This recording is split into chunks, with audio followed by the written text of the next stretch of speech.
Assalomu alaykum, kanalimizga xush kelibsiz. Bugun e'tiboringizga avtohalokat, qotillik va og'ir kasallik tufayli bu hayotdan bevaqt ko'z yumgan o'zbek mashhurlarini taqdim etamiz.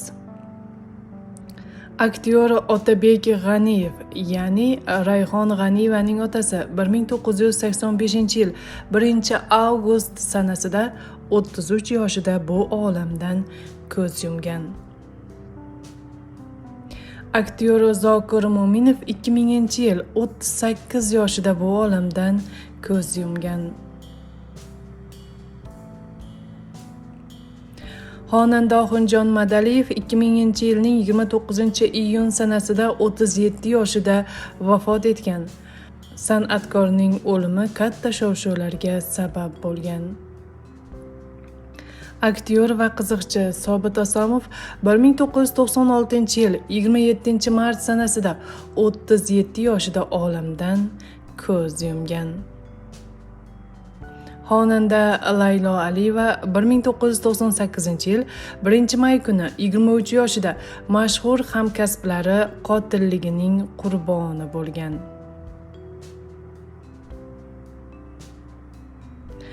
Aktyor Alisher Hamroyev 2005-yil may oyida 29 yoshida olamdan ko'z yumgan.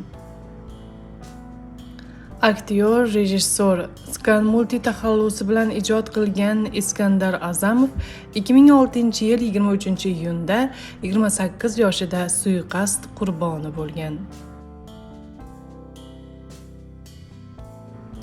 Suxandon va xonanda Dildora Qayumova 2008-yilda 28 yoshida vafot etgan. Bojalar guruhi asosi xonanda Mo'min Oripov 2009-yilning 28-iyulida avtohalokat oqibatida 25 yoshida vafot etgan.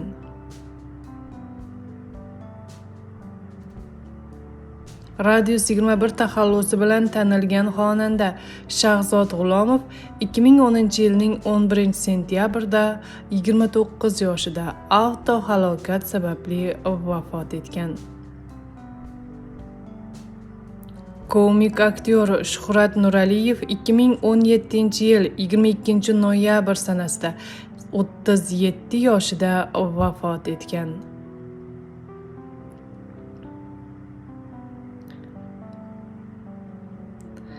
Aktrisa Farangiz Rejametova 2018-yil 20-iyulda avtohalokat oqibatida 25 yoshida vafot etgan.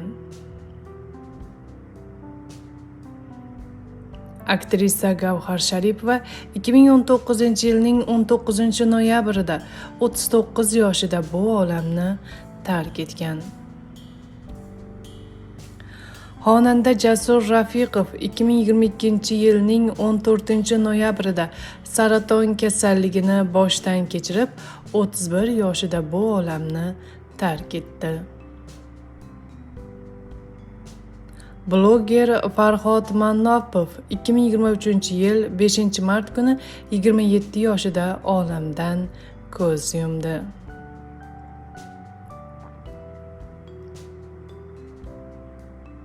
Klipmeyker Jasur Shametov 2024-yilning 10-fevral sanasida 39 yoshida vafot etdi.